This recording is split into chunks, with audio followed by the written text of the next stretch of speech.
Hey, what's up, folks? Welcome back to On Texas Football, and welcome back to The Winning Drive, the prime time edition. And joining us, of course, on our Thursday edition of The Winning Drive, we have national champion and newest member of the On Texas Football family, Mr. Marcus Myers, joining us. Appreciate you, Marcus. What's going on, brother? How you doing?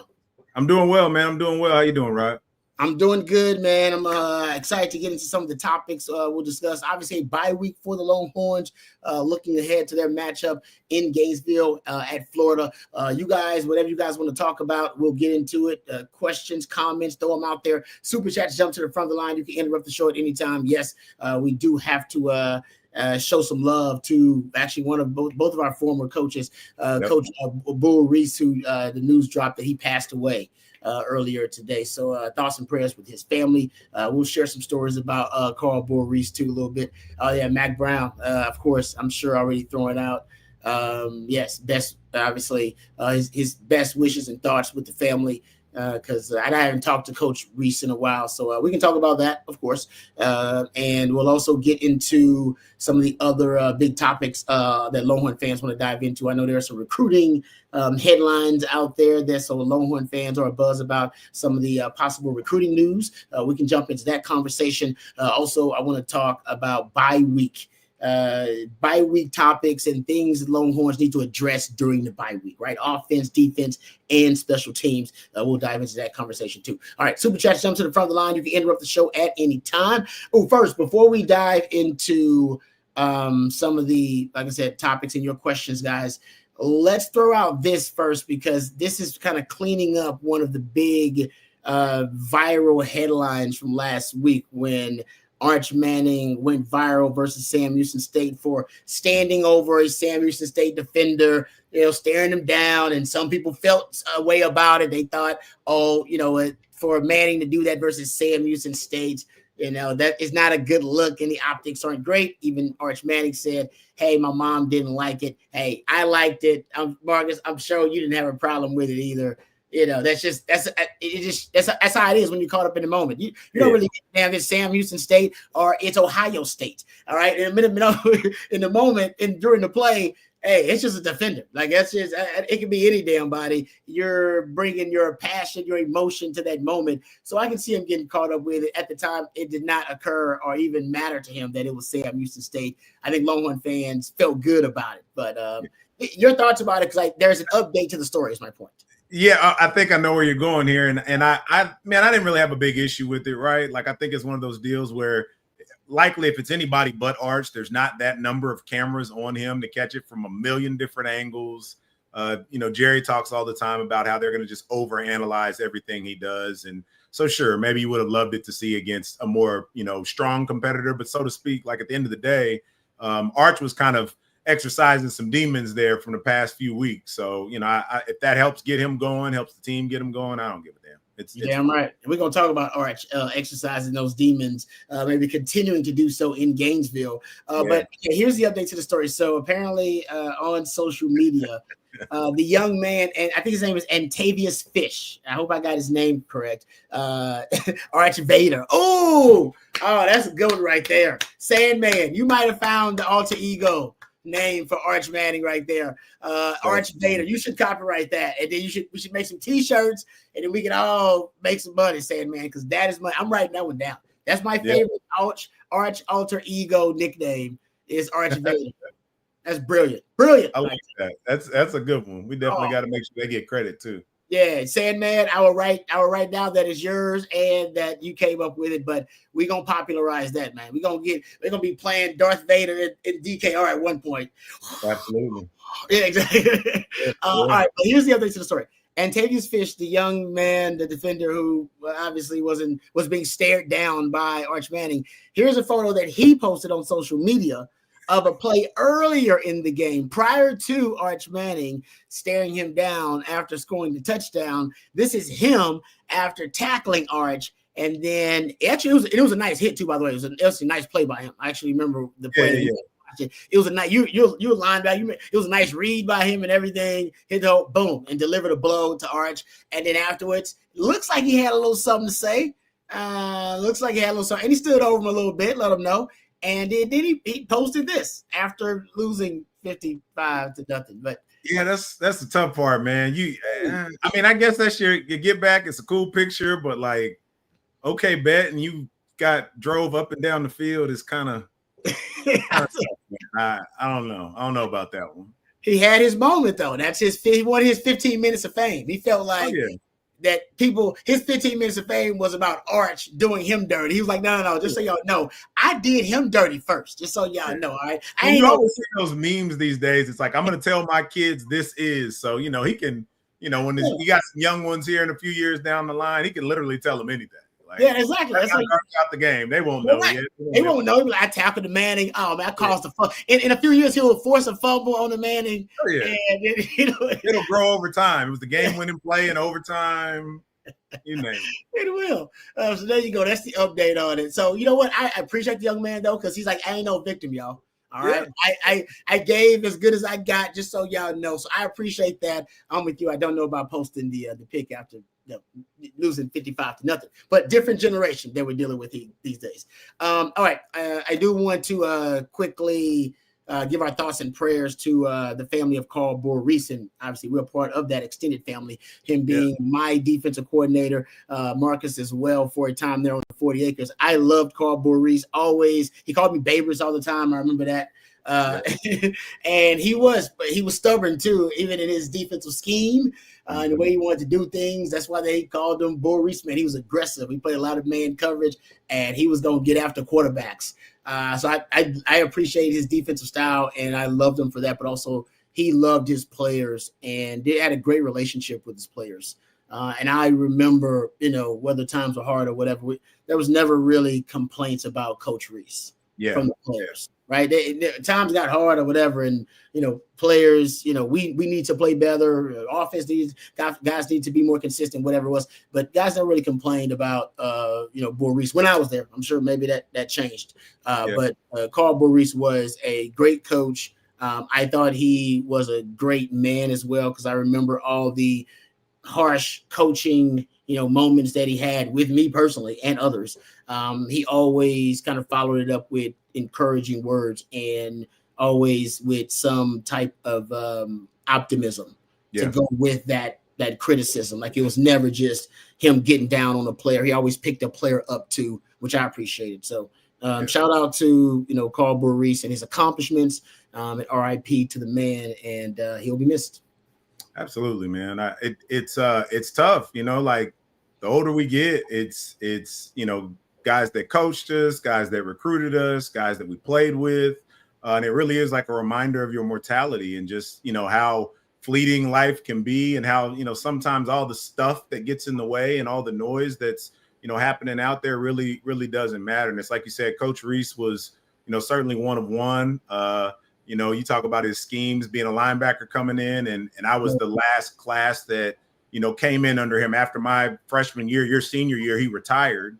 And I remember how he used to always have us mugging, in the different gaps. And we were always trying to explain to him, like, Coach, we would probably move around a little better if we did something different, but that was his thing. He was always going to have to do that, mugging in those different gaps. And so it was always, a joy to be around him. I don't remember exactly how he phrased it, but I do remember him telling us something that always stuck with me as well. It was something like, really the only thing that we were truly doing for ourselves while we were there was getting an education, because everybody else was benefiting so much more from, everything else that was happening within the program. So, certainly someone that will be missed. And it's the timing of it for me personally is even weird. Today is a good friend of mine, Ernest Walker's birthday that passed, several years ago. And so, it's just this constant reminder that, you really got to appreciate these moments in life, because you just never know, man. So certainly rest in peace to Coach Reese, and hopefully, Bull and his family, thoughts and prayers out to him. Yep. No doubt about it. All right. So we'll get to some of your questions as well and comments. Let's thank our first sponsor of the day before we move on. Let's thank our friends over at Bingham's Bourbon. We appreciate Bingham's Bourbon for being a part of the On Texas football family, and created by Grammy and Oscar-winning artist Ryan Bingham. For years, Ryan turned down offers to just put his name on any bottle. He insisted instead on putting his name on a bottle that he could be proud of, one that stayed true to his Texas roots and where the music comes from. That's why he built Bingham's from the ground up, a Texas certified whiskey made with 100% Texas grown grains, distilled and aged in the searing Texas climate for a bold, unmistakable flavor. From the hands of local Texas farmers to the barrel to the glass, every drop is a tribute to the land, the craft, and the people who shape it. Bingham's Bourbon, proof that Texas makes a damn good bourbon. Available now across Texas. Find details at binghamspirits.com. That's binghamspirits.com. All right, let's just dive into some questions and then we'll get into the topics. But the show belongs to the people, so let's let the people speak here. How about this one? Sarah O says, Dre Quinn. All right, for those who don't know, Dre Quinn, the edge prospect out of Georgia, and thank you very much, Matthew. He decommitted from Clemson very recently today at some point, and there's a lot of folks now who are predicting that he may decide to commit to the Longhorns, because the Longhorns finished second in his recruitment. And so now there's a lot of buzz about Dre Quinn. As you can see right here, you can see what the buzz is all about. Marcus, I see a guy who's long and athletic, because I believe he plays both sides of the ball too. Plays some receiver too. So he's got some length on him. I love his speed to power transition. Got big twitch, because I think he's probably about 6'3", maybe a little over 6'3", probably 230, 240, somewhere around there is what I guess. And Texas wants their edges now to be really athletic. And they want guys on the edge that they can kind of move around. See how many guys on the edge now are also guys that can move to linebacker if they need them, or play off-ball linebacker a little bit, or they can drop them back. He does fit that as a very athletic edge that can do a lot of things, that you can move around. Like I said, the guy plays wide receiver. They got him having some gap flex too to kind of move him around the defensive front, but that's just because he's usually one of the best players on the field, if not the best player on the field. Yeah, it's funny just watching him, and when you see him out there at linebacker, it reminds me a little bit of Mike Williams, a guy from my class that ultimately didn't pan out, but was one of those real twitchy kind of linebacker DN types that back then we were still using the term tweener quite a bit, as less than the hybrid type deal. But I mean, he looks like a guy that's active, gets after the passer, and I mean, the way we're stockpiling these guys at this point, how could you not want to come to Texas and be a part of that rotation? So I think, the sky's certainly the limit for a young man with that type of, football character. It seems like he displays out there. Yeah, no, he looks like he's the real deal. And I love the fact that they just put him out there at wide out too, and he looks fluid. Like he doesn't look out of place. Yeah, for sure. Right, he's got making some plays, man.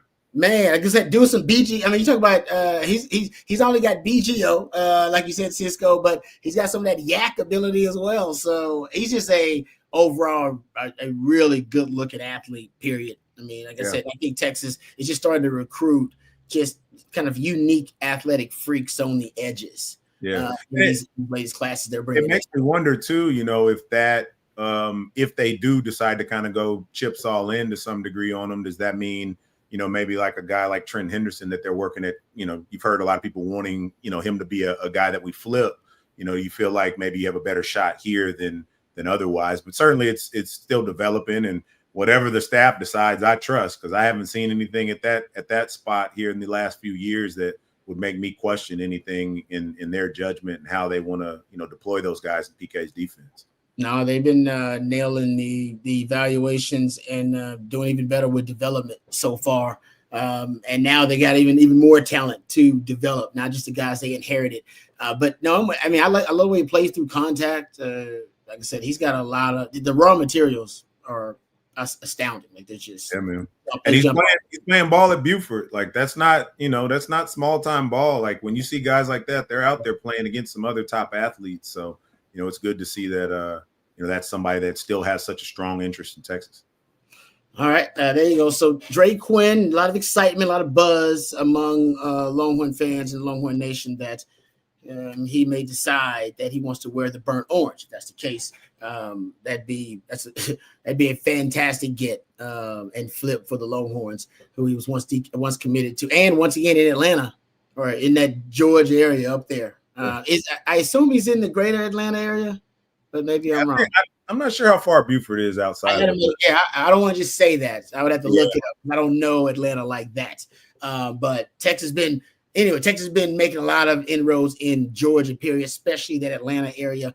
So with all those connections they have on the staff now in their front office and on the coaching staff in Atlanta, and I've told you guys for the last, probably going back to 2020, no metro area in the country is producing more NFL players than the greater Atlanta area.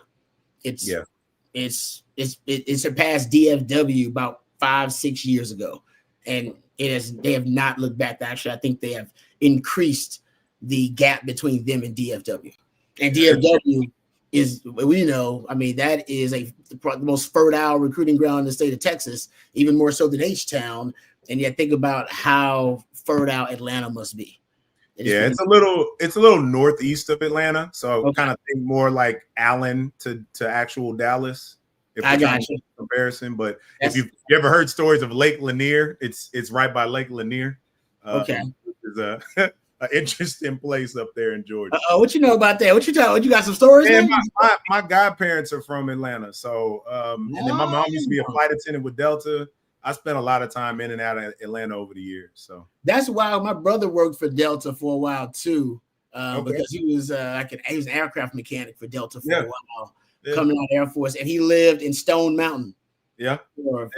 Probably for like 8, 9, maybe almost 10 years. Actually lived in Stone Mountain. So I spent some time in the ATL back in the day, man. Yeah, man. I love the ATL. All right, and so does Texas. All right, for different reasons. Let's hit another question here from Daniel. He says, who is he to not – he's talking about Antavius Fisher, I imagine. Who is he not to do it to Sam Houston State? That's a dog out there competing against him. This is a fight. Anybody can be knocked out. We are putting our bodies on the line, let loose. I agree with Daniel about Arch and Arch staring down defense. Like I said, it doesn't matter in the moment. You're just competing in the moment. It's about passion. Even afterwards, Art said, it was probably too much, but admitted, hey, I had to, I'm exercising some demons. I had to get it off my chest. I had a lot. He admitted that it was a heavy burden, not playing well. And all the eyes on him while he was, obviously underachieving. And ultimately, he played really well. And I think him playing with passion is a part of it. So I don't want him to lose it.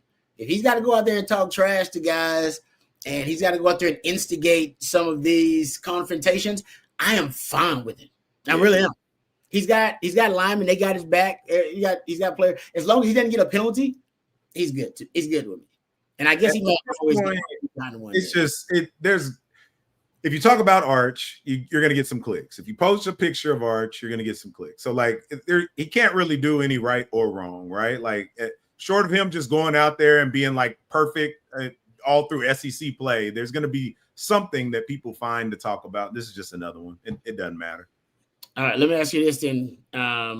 What do you expect to see, or what are your expectations for Arch versus Florida at Florida? Man, look, I off the Sam Houston State slump buster. I've been thinking about this, and you and I have been kind of hinting at our grassy knoll theories, and I fully expect him to be a lot more comfortable even in that environment. Stick with me here. I know the chat's probably like, well, wait a minute, some stuff still look rocky at times, but I'm still of the belief that Sark has been holding back quite a bit. Now, what I still don't know is, has he been holding it back because he's felt like adding more in would overwhelm Arch further, or if he's truly just been holding it back until they got to SEC play. Yeah. And I think at the very least, seeing him exude some of that confidence, even though some of those early throws were a little bit low, seeing that his teammates went down and made those catches, right? It easily could have been incompletions. It could have, not put forth the effort to really kind of lift him up, as we talked about before. I think that helps his confidence. And so, man, I really expect him to see him go out there and perform well. What was interesting, I actually was on campus this week, and I went to a class that a professor was giving, And I won't say who the offensive lineman was, but there's an offensive lineman in that class, and somehow they got to talking about football, and the professor straight up asked him what defensive line did he think was the best that he would see this year, and he said Florida. Now, the professor immediately followed up and said even more than Georgia, and he said yes. So, I do think, granted, they are a bit banged up, even somewhat on their interior, but it will be a good test for our offensive line.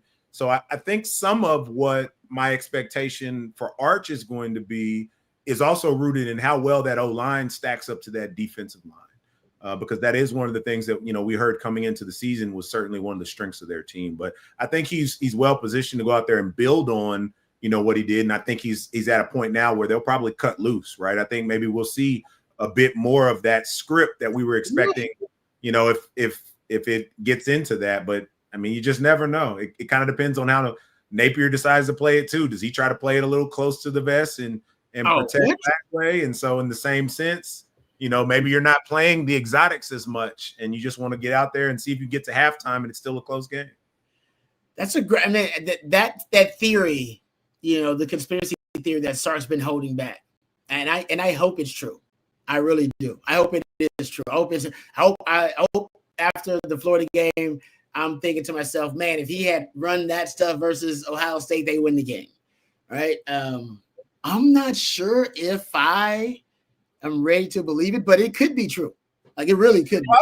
I don't know if I'm all the way there. It's just I think it's 50-50. It's 50-50. I think it's 50-50 that he actually – I've heard enough stuff from people that I trust that it could be true. And I've done enough studying of Sark's offenses to know that it's my eyes, right? Like, and I think about all the stuff you're always talking about, the two-back sets, the motion. Yeah. We just haven't seen it. We hadn't seen a lot of so that's what I'm saying. There is evidence. There is some evidence to suggest it that he's been holding back. And like I said, I think I've heard from enough credible people I trust that know ball knowers like yourself, who also like, man, I think he's holding back. So, okay, I hope it's the case. I hope it is the case. And that would be great. And it may just be the injuries that are limiting some of his, creativity, right? Maybe because, he hadn't had both Baxter and Wisner available since, game one at Ohio State. And the running game looked pretty good at Ohio State. Ohio State was giving you a lot of that, but I think it looked like it was a running game that could potentially be a strength for you, an asset for you. So getting those two guys back whenever that happens, and if that is the Florida game, I think it'll make a tremendous difference offensively. You saw it just bringing DeAndre Moore back. Now, I get it, Samuelson State, slump buster, I know. But I do think getting the full complement of guys will help. Just outplay Lagway. Don't get outplayed by Lagway, Arch. You can't get out. If you get outplayed by Lagway, I'm going to call you Archibald. I'm going to call him Archibald for a week until the next game, until he gets to redeem himself. If he get Lagway is playing some bad football right now, guys. He's got more interceptions than touchdowns. Texas fans think they got quarterback issues. Lagway's got some serious issues. I want to say, I know he had the 5 interception game. 5 of his interceptions of his 6 have come on 3rd and longs. When he's in a predictable passing situation, he's prone to making bad decisions. Yeah. And he's bigger, and not bigger in a cool way. Like bigger like in a way lumbering. Like he doesn't look light on his feet. And right now, offensively, you can make the argument that Florida has the worst offense in the SEC. And that sounds crazy considering it's Florida and they got a really good O-line and they got weapons on the outside too. The run back, Jaden Ball, it's Florida. They got athletes. But through the first 4 weeks, they are second to last in total yards per game. They are last in the SEC in points per game. They are 14th in passing yards per game and 14th in rushing yards per game in the SEC. That's well. So what's equally crazy about that is to be that bad at offense. And granted, LSU has their own issues, but to go on the road into Death Valley, throw 5 picks at night and only lose by 10, like that defense is not a pushover. So I still don't want people thinking that like just because Lagway has played so poorly, you're just going to waltz in there and it's going to be easy. Like the guys are still going to have to come with it, play some really sound assignment ball and clean up some of the stuff that we've seen on the offensive line. Yeah, totally agree. This is the best defense they're going to face since Ohio State. All right, there's no doubt about that. And the best pass defense. I think they're like top 30 in pass defense. So it'll be a good test. Like I said, this is another test for Arch Manning. Last week against Sam Houston State, that was an open book test. Yeah. And of course you aced it. You're supposed to. It's an open book. All right. If you miss more than like 4 or 5, we should question your intellectual capacity. All right. You're good. It's an open book test. But this test against Florida, it's a real test. And then you got the midterms. Oklahoma's defense right now, top 5, top 10 defense as well. Their quarterback situation, that's just terrible luck, honestly, for Oklahoma. That's bad luck. I was leaning Oklahoma in that matchup prior to Mateer getting hurt. But now that he's hurt, I think that's a clear Texas victory. Yeah, I just don't see, and I think the people, I've heard people talk about Michael Hawkins and how he's not a freshman anymore and he got some reps last year and yada, yada, yada. But I think the big piece that also helped make Mateer in that offense go is that Arbuckle came with him, his OC from his prior stop. So they've spent so much time together and Mateer is able to, translate a lot of what the OC is saying to his teammates. I just don't believe in Hawkins in the same manner. So they'll still have to come with it, but I'm with you, Rod. I don't see the advantage, leaning their way at all in that instance. Yeah, like I said, but for Arch, that would be a really good test. He's going to beat some really good defenses. Yeah. And so we'll see where he stands. But now I'm with you on Arbuckle. Listen, I'll give you a quick list. These are 4 quarterbacks that Ben Arbuckle has worked with recently: Bailey Zappi, Austin Reed, Cam Ward, John Mateer. All those guys are starting quarterbacks, right? He's and really good ones. So he knows something about quarterbacks. Maybe he can bring out the best in Mike Hawkins, but he's going to be facing a Texas defense that is. Does the Texas defense? What does Texas defense need to work on, in your opinion? You could be nitpicky because you're being nitpicky because the Texas defense right now. Just for those who don't know, here's because on Texas Football posted a great graphic not too long ago. 4th in scoring defense, 5th in total defense, 9th in third down defense, 10th in passing defense, 6th in rushing defense. What do they need to work on though? What do they got to work on in bye week? What?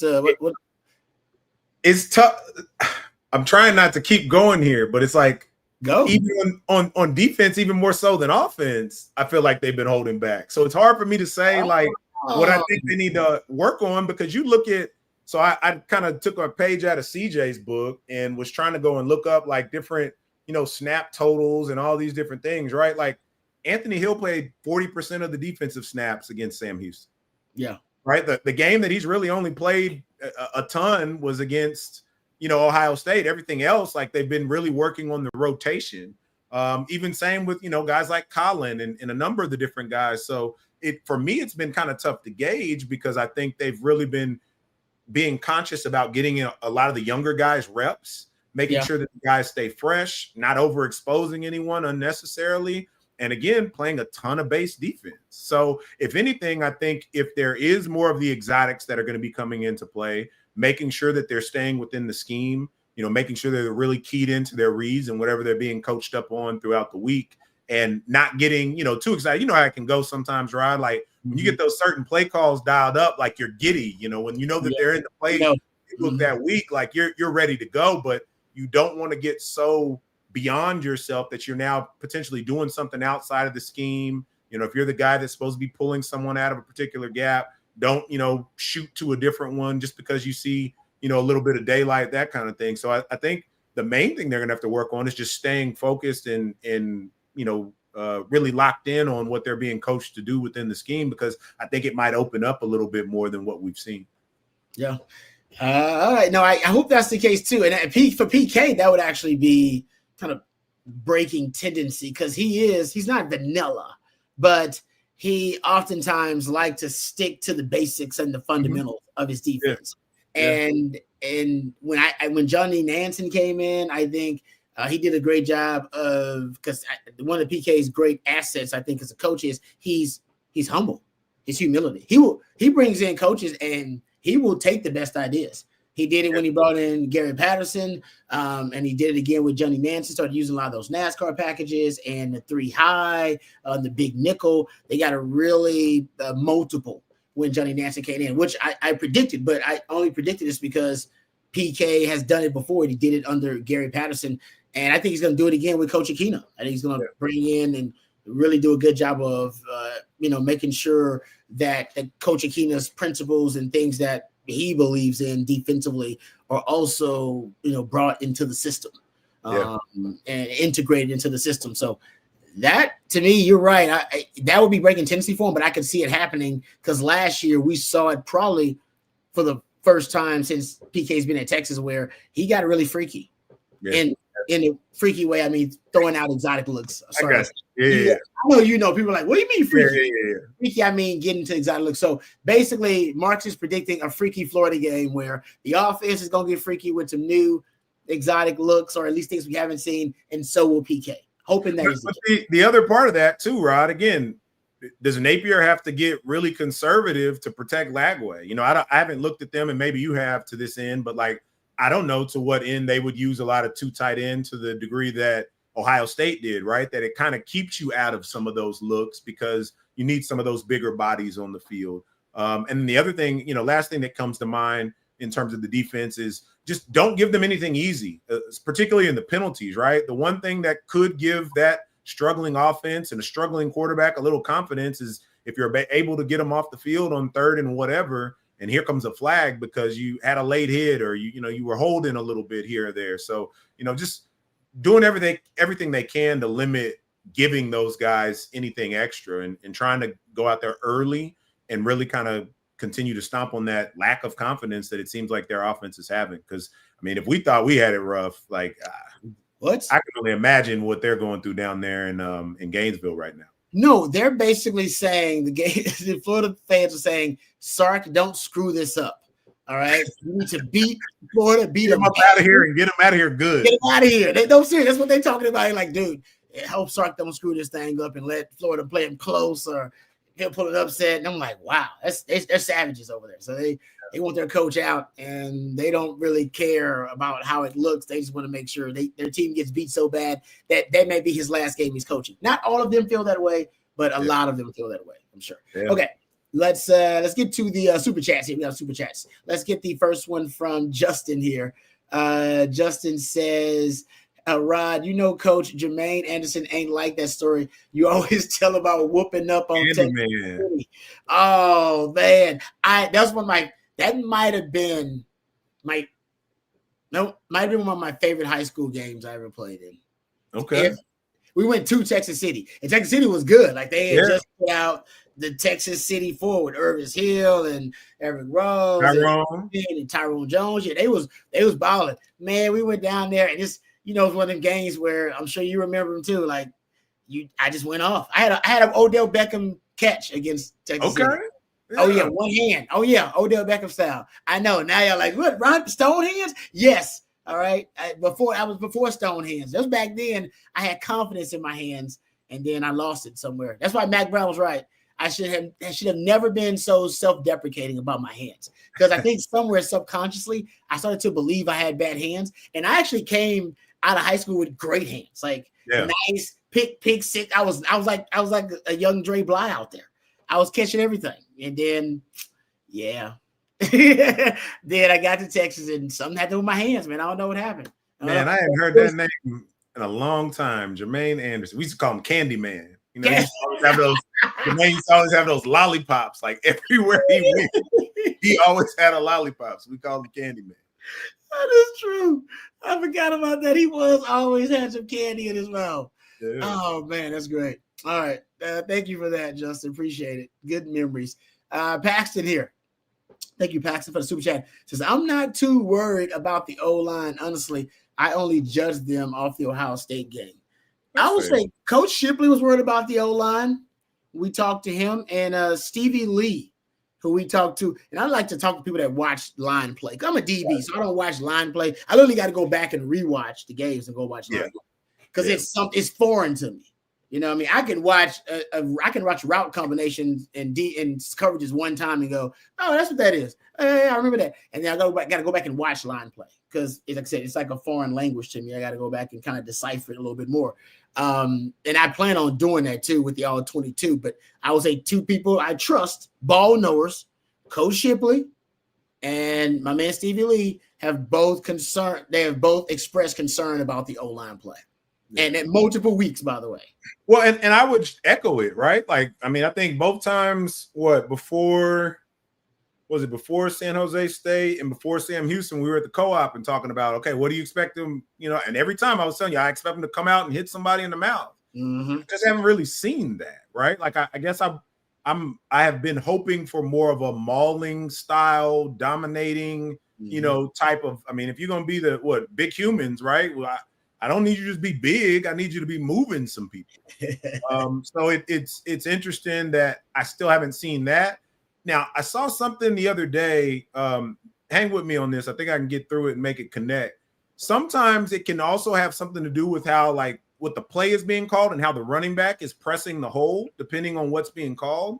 I saw something where DeMarcus Spears and what's the other guy? He was a quarterback back in the day, but they were actually doing a cut up and they were showing how he feels like they were trying to describe how they feel like the Falcons run too much pistol. And in doing it, Bijan is so deep that by the time he's getting the ball, sometimes he's dancing a little bit and not fully pressing the hole. So it's actually making the defensive line right, if you will. Wow. And so I to your point, I would need to go back and watch it a bit more in depth with the Texas offense. I wonder if also having some of those younger backs in there that don't have as much patience, that as much as we love the hard charging James Simon, right? Like, or even a Christian Clark that, has a little bit of juice to him. Are they sometimes Orlovsky? That's it, CB. Dan Orlovsky was the other person. Yeah. And they broke it down really well, but I wonder if having some of those younger backs also, is part of it. And if having some of the older guys back in there, because I can't, remember the gentleman, the super chat that came through, but to their point against Ohio State, Wisner and CJ looked pretty good, when they were pressing those holes. And I don't know if it was truly just the O-line blowing guys off the ball, but, they were getting 6, 7, 8 yards a pop. So I wonder if having them back, kind of helps clean up a little bit of that, at least in the run game. No. Offensively, when we're passing it, that's a different story. That's a great point, man. I think you're right about that, because that Ohio State game, Trey Wisner is just so underappreciated. We talk about Cedric Baxter, and we know what just a physical presence he is. Period. Right? Just that downhill running style, and he is really talented for a guy of his size, like his feet, his vision. But Trey Wisner is underappreciated. You got to go back and watch Trey Wisner. You just reminded me of, we talk about pressing the hole there.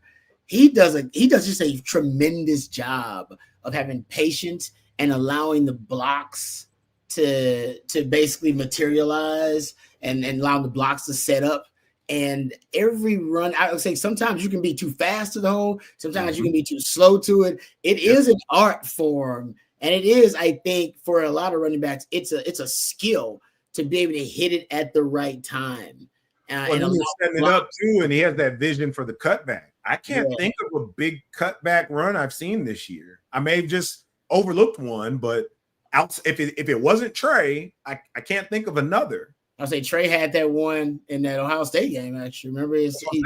So if you get outside of him, has there been another since? And so that could be another element that, again, it becomes complementary football, right? If you're starting to get bigger chunks on first and second down, it maybe gives, Sark and Arch a little more confidence to open it up, maybe chunk it deep like, everybody likes to see, or, take a few more chances. But, sometimes that only comes with that experience. Paxton says, don't pull up the other one. YouTube robbed me. Sorry, Paxton. You know what, Paxton, if they did, I'll give you your money back, brother. I will. I'll give it. If they took you, if indeed you don't get a refund for that, Rob will refund you. All right. If they doubled up on you. All right. Just let me know. Let Matthew know in the chat later on. Be like, hey man, they still charge me. Boom, Robbie's got your back. All right. We appreciate you. Love. All right. Lane with a super chat. Thank you, Lane. He says, given what you've seen what offensive concepts would you go with for SEC play, pass and run wise? That is such a great question. I don't want to get too nerdy here, but I do have some ideas. I would say, but the one, okay, this is something, you know what? I won't get deep into this. I'm actually going to do a surprise. I'm going to tell y'all. I'm probably ain't supposed to tell y'all. I'm going to tell y'all anyway. I'm going to do a surprise Sunday school. You know, I was doing Sunday school in the off season, just random stuff.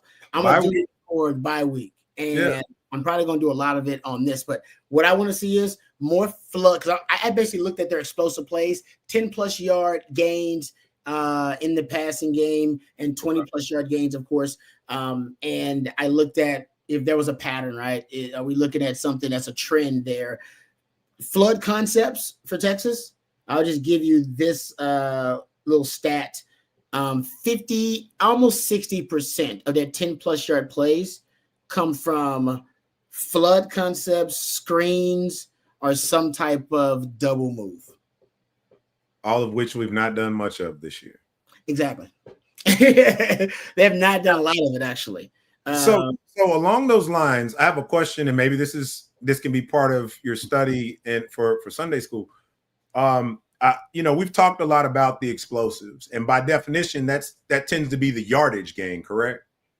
Yes. The thing that I've been really like chewing on is some of this because we don't have that explosive player, not necessarily the one. Yeah. Okay.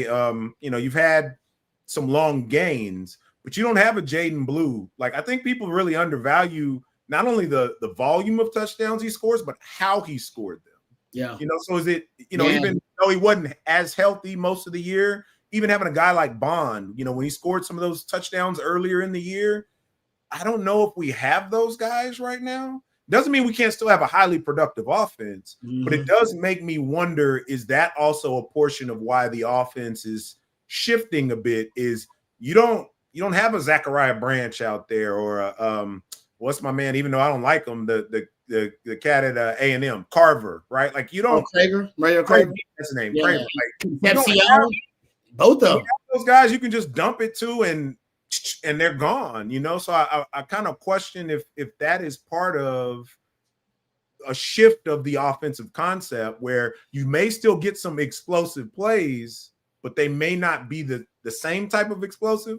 Is that making sense? No, I'm with you. Yeah, no, you led the country last year in 20-plus yard plays. Like, you were the most explosive offense in the country. And to your point, when you have those guys, I think for Sark, they almost work as a muse for him to inspire creativity on ways to funnel, targets to him and usage to him. So I'm with you. I do think, and I think Bobby has said something very similar about, he calls them touchdown makers, but those guys who can generate, there are certain guys who move the chains and certain guys who change the game. And maybe the argument is they need more game changers. Guys who I think that's the perfect way to put it. And when you look at what they're trying to do in recruiting, right? Was it Jermaine Bishop Jr., whether or not he gets the reps on the offensive side of the ball. And I think that's also why they're going so heavy for the Lott kid is those are legit like game changers, game breakers, if you will, right? It can truly just break one wide open. So it'll be interesting to see. I'll be curious to, as we get the full complement of all the weapons, do you see anything different, or is it just much more efficiency? That's a great point. And, to answer your Jaden Blue take, think about the games where Jaden Blue had those big impacts. They were games where big games, big games where teams that not as much talent as you, but they could match your talent. Like they had, where they were not at a huge talent disadvantage. Yeah. So you had to find the matchup advantage. You had to find their weak link. And that's the beauty of Jaden Blue as a pass receiving running back with elite speed that could be a game breaker. That's why he stood out in the Ohio State game. You found Ohio State could match you talent for talent, right? So what was your one little matchup advantage you found there? Yeah, man. That linebacker. Imagine the Ohio State game this year with Jaden Blue. Exactly. Like you would have won the Ohio State game if you had Jaden Blue. Like literally, just if you just had that one guy, because he was able to find such an advantageous matchup. They twice, same damn concept. Sark came back to it and scored. Like they literally didn't have. Yeah, that's to me. That's what. And the Georgia game did it to Georgia too. Remember, he had that with that Texas route. That Georgia. Man, I'm telling you, like he did it in those big games. And I didn't mean to fully derail that and get off of the question, but it just when he was talking about the concepts, that's what it kind of took my mind to. Is I think ideally he would like to do some things a bit different, and I think he's wrestling with what he has to do right now. I realized when I said like flood concept screens, I meant to explain that. For those who don't know what a flood concept is, it's basically when you flood one area of the field with multiple receivers, usually with a deep, intermediate, and short routes. Mm-hmm. That's what they call flood concepts. And double moves are, of course, double moves, right? Any kind of double move, out and up, hitch and go, slant and go, that kind of stuff. And then a screen is screen of any kind, wide receiver screen, tight end screen, running back screen. And a lot of, like I said, 58% of their 10-plus yard plays basically are a combination and or of those three concepts. I'll give you one more. They should run more 21 personnel. I think if they get CJ Baxter and Trey Wisner back, they will. You guys have heard me say before, the research says 21 personnel, 2 backs, 1 tight end is easily your most efficient, explosive, and effective personnel grouping since Sark been here. And it ain't even close. And it ain't just Bijan and Rojo. It was last year and the year before that. It always is. So they should run more of that. And targets to bunch. I'll give you one little nugget about it because I'm, like I said, dive into this in Sunday school. If you look at targets to bunch formation, anytime you target a closely clustered group of receivers in any way, bunch, stack, say you got a condensed set where all the receivers are close together, you have an explosive play rate of 28% and a first down rate of 46%. Which means you get explosive play, 20-plus yard play, 28% of the time, and a first down or a touchdown 46% of the time. So a lot of your big plays, you got 15, 20-plus yard passing plays on the season. 9 of them are targets to bunch. Yeah. Right. Thank you for the super chat. We appreciate it. All right, let's thank another sponsor before we get back to questions and super chats. Let's thank our friends over at Von Lane before we move on. Thank you very much to Von Lane. We appreciate all of their ongoing support here at On Texas Football. If you got to get from Austin to Houston or Houston to Dallas, San Antonio to DFW, I know you've thought about all the different ways you can do it. You can deal with the airport chaos and hope your flight isn't delayed and deal with the high stress level of any airport experience, or you can drive yourself, and that's pretty stressful as well. You got to deal with traffic and road rage, and you burn an entire day of productivity taking that drive. Well, the third option is a much better option. It's Von Lane. I've taken it myself to visit family. I've taken it for business. Our friends actually at Third and Longhorn, they were taking it during the Texas tour that we have with On Texas, and now all those guys are Von Lane for fans and true believers in the Von Lane experience as well. So take Von Lane. You arrive at a luxury hotel terminal, no TSA lines, no long-term parking lots, just a seamless boarding experience that takes minutes, not hours. You settle into one of just 22 oversized first-class seats with a 140-degree recline, leg rest, and a cabin attendant serving complimentary snacks, beverages, and on select trips a full meal. And if you need to relax, well, pretty simple. Just lean back and enjoy the ride. But if you want to stay productive, that's easy too. There's high-speed Wi-Fi and power in every seat. Fall travel is booking fast, so reserve your spot now for October trips to Texas versus OU coming up pretty soon, F1 and ACL in Austin, or college football weekends in Nashville, Dallas, Fort Worth, or Houston. Von Lane connects Austin, Dallas, Houston, Fort Worth, San Antonio, at Nashville, Atlanta, Memphis, and now Knoxville, the Woodlands, and Plano. Visit vonlane.com. Use that code OTF25 to save $20 on your first ride with Von Lane. That's Von Lane Elevated Regional Bus Transportation. Thank you very much to our friends at Von Lane for sponsoring the winning drive. All right, let's get back to Super Chat. Then I got a question from my man Marcus here. Sean, thank you, Sean, for the Super Chat. Appreciate it. Marcus, he said, hey, Rod, is there a future where you see yourself as a member of Sark's coaching staff? Listen, I'll never say never. Right? If listen, I will be of service. All right. If the team needs me or in any way, I will be of service. You know what I mean? So I'm cheap too. I'm probably cheaper than any of the coaches they're paying right now. So that I also will give them a discount, get a little bargain too. But no, I've thought about coaching. I got a lot of friends that are coaches. So do you, Marcus. And when it's a calling for a lot of guys, like it is, it takes up a lot of your time, and it's just, for me, I really enjoyed this experience of talking to you guys and educating the fans on the game and their favorite team and the team that they are so passionate about. So I love on Texas allows me to get the best of both worlds. I can still be close to the game, close to the program that I love. So I get my fix without having to go out there and, spend 18 of the 24 hours game planning and, practicing and working out and recruiting and all that kind of stuff too. So I don't disrespect these coaches and what they do by pretending I can just go out there and do it as well as they can. Yeah. I have the luxury of being able to do it from my couch, and I can up here with you guys. I can obviously give you my thoughts about what I think will be the best course of action. Don't necessarily mean it's going to work. And, so I prepare like a coach to do this stuff here, but it's a much harder job than I am willing to do. Much harder than most people even realize. It takes a different level of commitment. It's like you said, Rod. I mean, we know because, we have friends that have been in the profession for a while. And sometimes just even seeing the stuff that they go through, right? It's tough sometimes, even just listening to our fans and how they go at our players and coaches at times. But then when you have a friend that, is somebody you've known and been in the trenches with, and then you kind of see what they have to experience, I can think of, things that Frank had to go through when he was out, with the Raiders, that it was like stuff that had nothing to do with him, right? But then it ends up falling on him, or, things that Rod has gone through in his career. And, it's cool to see them both now with the Texans, of course, but that stuff isn't easy, man. And I mean, any given time you could be uprooting your life and your family's life and going to a different city. So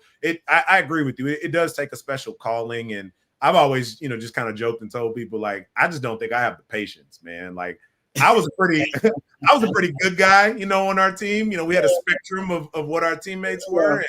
And even then, like, I know I still gave our coaches headaches. So, I can only imagine what it's like, especially in this, era and all those things. So, kudos to you if you do get the call and have an opportunity to contribute, but, to do it at such a high level that a lot of these guys are doing, that requires a different level of commitment that I just don't think people really have an appreciation for. That's well said. Because you're not gonna half-ass it, man. You're going all in, and then you go back to football being your entire life, which it was for Marcus and it was for me at one time. And right now, I don't know if I'm ready to make that commitment. At one point, I had to make that decision though. All these papers and stuff. Yeah, exactly. No, but at one point, I had to make the decision. I remember a couple of offers. And you know what it is? That's a grind. Like, you're going to be, like you said, uprooting the family. You're going to be in, some small towns for a while. And who knows, you kind of got to go where the jobs are, period, where the opportunities are. And I liked Austin, and I kind of liked what I was doing. And I was having some success doing it too. And I still like what I'm doing too with On Texas Football. So I haven't gotten any of those offers soon, but I guarantee if I reached out, I probably could start on the lower end somewhere with some of my connections. But like I said, I'm 45 now. Like, now the climb is going to take what? Right. I would mark 15, like 10 I could try to fast track it. I got connections in the NFL. I could try to fast track it. I'm talking about it's going to be 10 plus years. Yeah. So no. The time might have passed on me trying to go into the coaching thing. But I do have a passion for it. All right. Thank you for that question, Sean. That was a good one. All right. Let's I got a question for you, Marcus, before I know we're getting close to the end of things. We'll answer a couple of more questions, and then we'll talk about Florida a little bit, and then we'll get to the end of our live stream here. But what do we know about this Texas team? Like, what do you know? Yeah, I know that questions, and some people have more questions than answers. Some people maybe have more answers than questions. But what do you think you know about the team already? Like, I know this. The thing that I feel like stands out most for me is that I know this defense is going to come to play. I think I heard maybe Bobby, Jerry, and the guys talking about it this morning with Blake, that you really haven't seen any of these PK defenses. You get outside the very first year, but once they've kind of gotten the guys that they wanted in there and pretty solidified in this system, you never really feel like you're out of it. You never really feel like you're overmatched. And I think they play pretty sound ball. I think they have good connective tissue at every level of guys that are experienced mixed with guys that are younger. And so, it's kind of like that age-old adage of, you put the ball down anywhere and line it up and they'll play. I feel like that defense is always going to come with it. And so, I know offense is the sexy thing, right? But for me, having cut my teeth and been a defensive guy to start, like, I really like the fact that I feel confident going into any game that our defensive staff is going to put together a really great game plan. And we have some guys that have been together long enough and are talented enough to go out there and execute it. So for me, what I know is that the defense, I think, is going to perform well pretty much at all times. And then to your other, kind of end of that question, I certainly have more questions than I do answers on the offensive side of the ball. But I do think, again, having a defense that plays at that level allows you to be able to, kind of work through it and find some of those answers when you don't necessarily have them right now. Yep. I agree. It's a good point. I'm not sure if I got a better answer than that. I think you're right. I think the defense is what we know through a third of the season.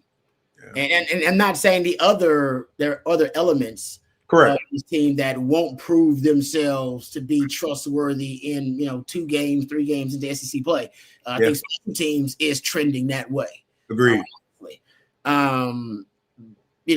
I'm with you right now. If there's one thing if I'm gonna be nitpicky about the defense, their red zone defense isn't necessarily it isn't elite with all the other aspects of the defense. Yeah, that's fair. They haven't defended a lot of red zones because teams don't get to the red zone on them very often, right?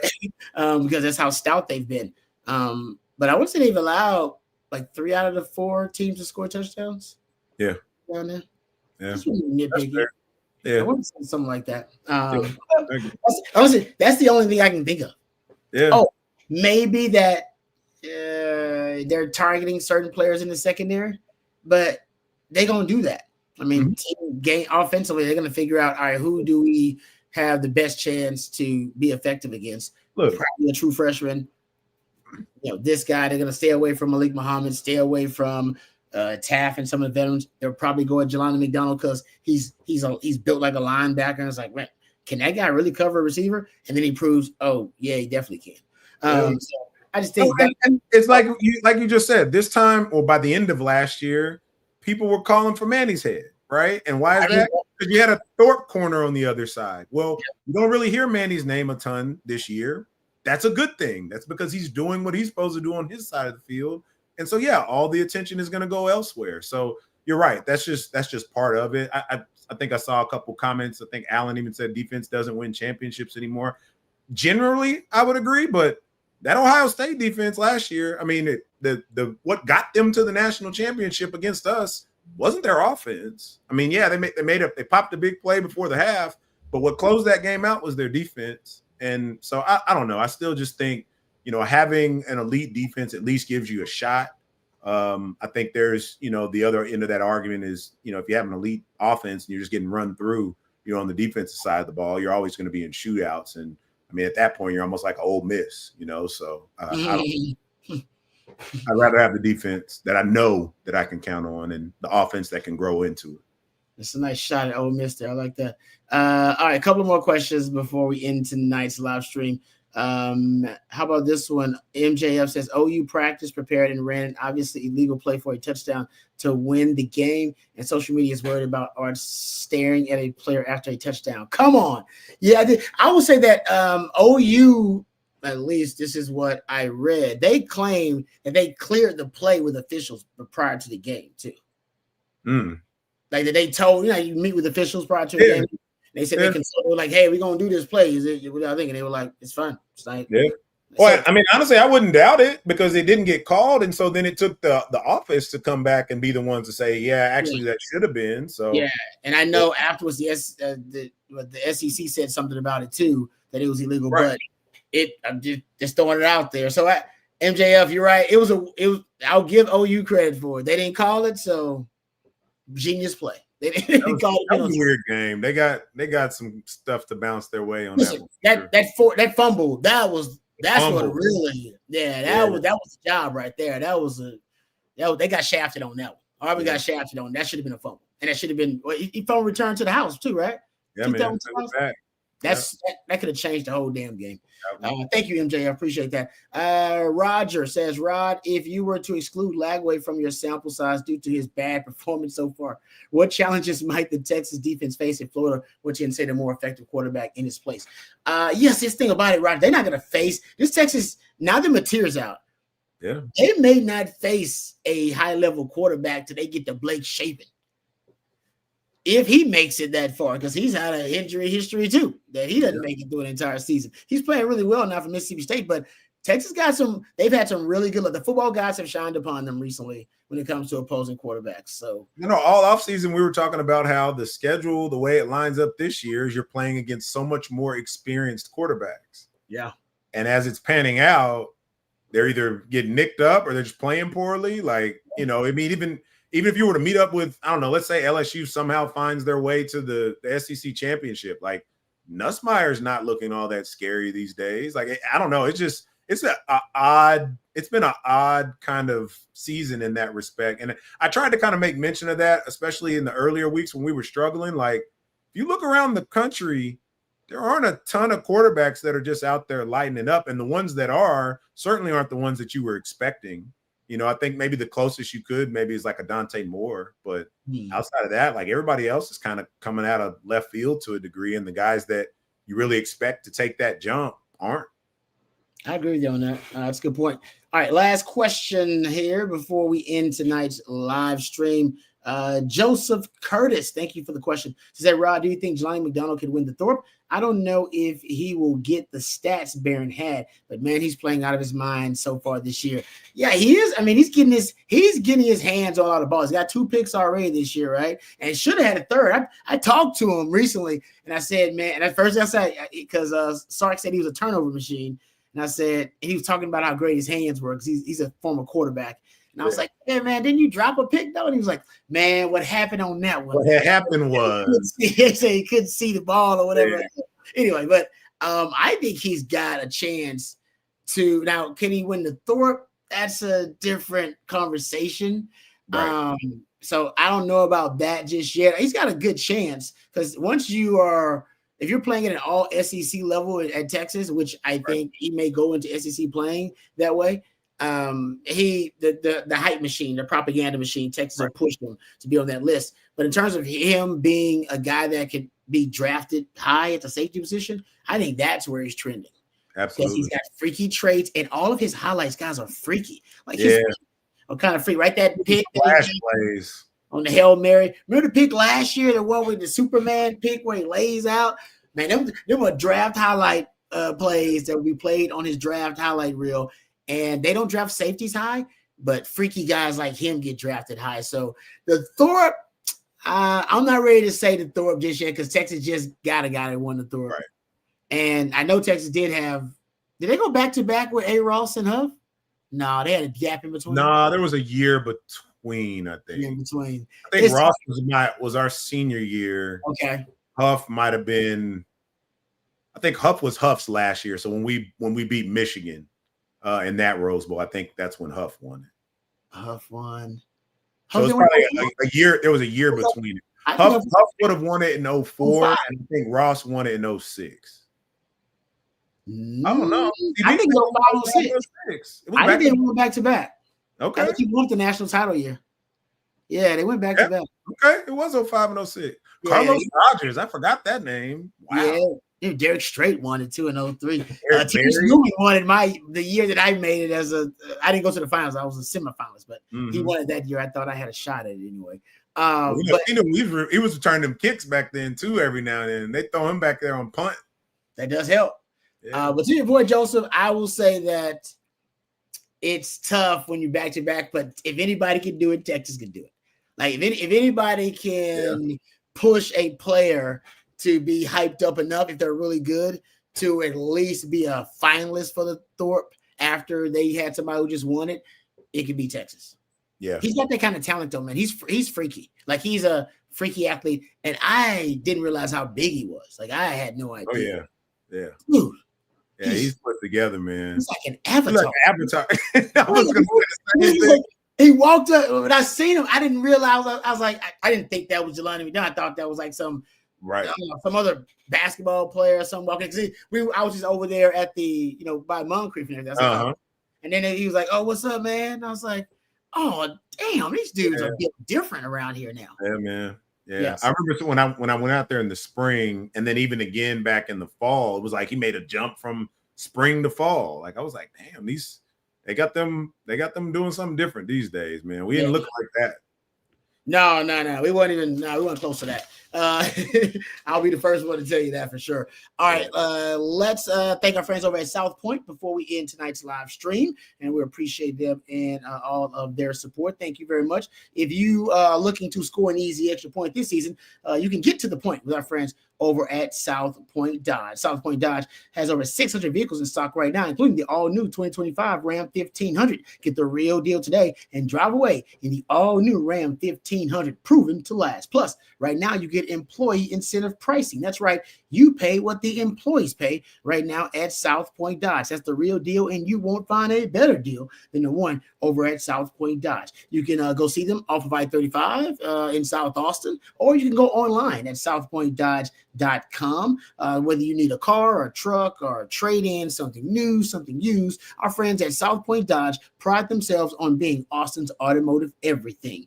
Don't forget about that employee incentive pricing, their fancy way of saying you get the employee discount at South Point Dodge. You won't find a better deal than at southpointdodge.com. All right. Thank you guys for all the super chats. Really appreciate all of your participation. You make the show go. Also, thanks to Matthew. He's the real MVP of this thing. Can't do it without him.